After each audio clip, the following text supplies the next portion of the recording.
آخری سوال آپ سے ہے کہ وَأَنَّ الْمَسَاجِدَ لِلَّهِ فَلَا تَدْعُوا مَعَ اللَّهِ أَحَدًا، تو اب جہاں بھی جاتے ہیں تو نیچے لکھا ہوتا ہے کہ جامع مسجد اہل حدیث یا جامع مسجد اہل سنت والجماعت، تو اس کی کیا شرعی حیثیت ہے؟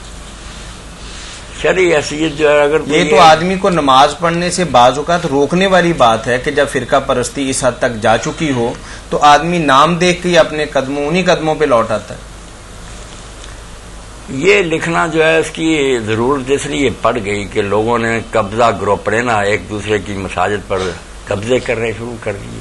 پتہ ہے کہ فلاں گروہ نے بنائی ہے، ان کا یہاں انتظام ہے، نماز سے وہ روکتے نہیں، کسی کوئی نماز سے روکے نا پھر تو ہے جرم کہ ہم نے لکھ دیا دوسرا نہ آئے۔ کئی مساجد میں میں نے دیکھا ظالموں نے لکھا ہوا کہ اس کے علاوہ اگر کسی دوسرے گروہ کا آدمی یہاں آئے گا تو وہ اپنی جان کا خود ذمہ دار۔ خود میں نے پڑھا، یہ تو ہے بے ایمان لوگ، کسی کو حق نہیں ہے اللہ کی مسجدیں جب روکے نہیں۔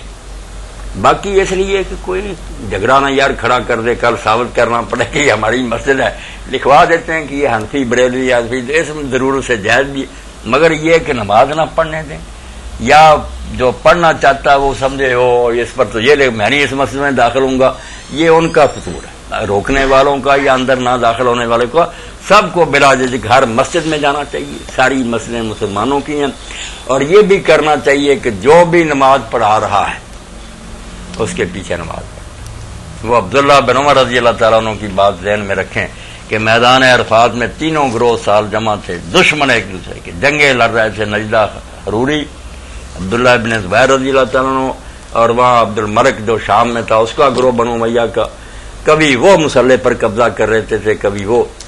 ان کی لڑائیوں میں حضرت ابن عمر نہیں آتے تھے، کسی کا ساتھ نہیں دیتے، مگر نماز ہر ایک کے پیچھے پڑھ لیتے تھے۔ تو لوگ کہتے تھے آپ نے کیا یہ بنا رکھا طریقہ، ساتھ نہیں دیتے؟ انہوں نے کہا یار یہ مسلمانوں کی خون ریزی کر رہے ہیں، کیوں ساتھ دو؟ میں برائی میں ساتھ نہیں دے سکتا۔ باقی جب نماز کے لیے بلاتے ہیں، اللہ کہتا تعاون علی البر والتقوی، نیکی کے کام میں ساتھ دو، اس وقت برائی کے لیے بلا رہا ہے۔ اگر نجدہ کھڑا ہوتا وہ بھی نماز پڑھاتا۔ تو یہ بات اگر سمجھ میں آ جائے، دیوبندی ہو، بریلوی ہو، شیعہ ہو، کوئی ہو، آپ نماز پڑھے اس کے پیچھے۔ یہ صحابہ کرام کے دور سے آ رہا ہے، مختار کو کذاب لوگ کہتے ہیں، اس کے پیچھے صحابہ جمع پڑھتے تھے نمازیں، اس کے پیچھے اس سے وظیفے لیتے تھے۔ امت کا اتحاد جو ہے اس کو نقصان نہیں پہنچ رہا، جو عالم فتویٰ دے نا کہ اس کے پیچھے نماز نہیں، یہ من گھڑت۔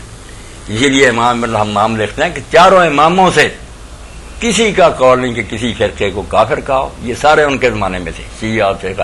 یہ بعد والوں نے شرارت چھیڑی۔ مولانا عبدالحی رحمۃ اللہ علیہ لکھتے ہیں تاریخ المجد کہ یہ جو بھرے ہوئے نا دفتر فقہ کے کہ خارجی کافر ہے، رافضی، یہ سب بعد والوں کی من گڑ گڑ، ائمہ میں سے کسی نے نہیں کہا، کافر نہیں کہا، نماز نہیں الگ، جہاں وقت ہوتا سب نماز پڑھتے تھے۔ جب یہ سب فتویٰ ایجاد ہوا نا کہ ایک مسلمان کی دوسرے کے پیچھے نماز نہیں، اس دن سے شیطان نے ڈانس کیا، خوشیاں منائی ہیں کہ یہ رشتہ تھا مسلمانوں میں، ختم کر دیا۔ آپ کو کیا فکر ہے اس کا عقیدہ؟ آپ نے نماز میں عقیدہ پڑھنا ہے، آپ نے اللہ کے سامنے سجدہ، عقیدہ اس کے اندر ہے، غلط ہے تو خدا کو جواب دے گا۔ اب اپنی طرف سے یہ بات بنا لی کہ جب امام کا یہ عقیدہ اس کی نماز قبول نہیں ہوگی اس لیے ہماری بھی نہیں، یہ ساری باتیں جعلی ہیں۔ امام کی اگر کسی وجہ سے نہیں قبول ہوتی، عقیدے کو چھوڑیں، اس کا کوئی ایسا کردار ہے، نیت نہیں ٹھیک نماز میں، نہ قبول ہو، ہماری راستے میں اٹک جائے گی، کوئی نتھی نہیں کہ اس کے ساتھ بندی ہوئی ہے۔ ہر شخصی اللہ نیت دیکھتا۔ نبی علیہ السلام کے پیچھے منافق کھڑے ہوتے، کوئی فائدہ نہیں۔ کئی صحابہ کہتے تھے اگر منافق پڑھا رہا گا میری نماز کا کیا بگڑے گی، وہ اس کی نہ قبول ہو میری۔ تو جعلی بات بنائی ہے کہ امام کی نماز دیکھو قبول ہوتی ہے نہیں۔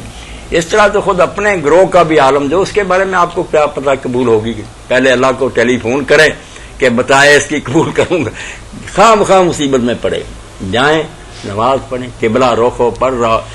اب جو اختلاف ہے شیعہ سنی بریلوی دیوبندی حنفیوں وغیرہ میں، کیا اختلاف ہے؟ نماز کے فرض واجب سب کے ایک، جتنے مسلمان ہیں جو نماز ہے نا ضروری چیزیں سب کی ایک، قیام ہے، اللہ اکبر ہے، فاتحہ، سورت ہے، رکوع، سجدے سارے۔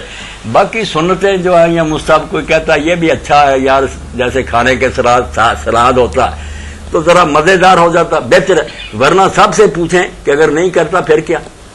امام شافعی رحمۃ اللہ علیہ فرمایا بھائی ہمارے نزدیک نماز جو ہے نا ہاتھ باندھ کر پڑھنا بہتر ہے، مگر صاف ہی فرماتے ہیں اگر کوئی کھلے چھوڑ دے اور وقار سے کھڑا رہے، فضول حرکتیں نہ کرے، بھلا بس کوئی حرج نہیں۔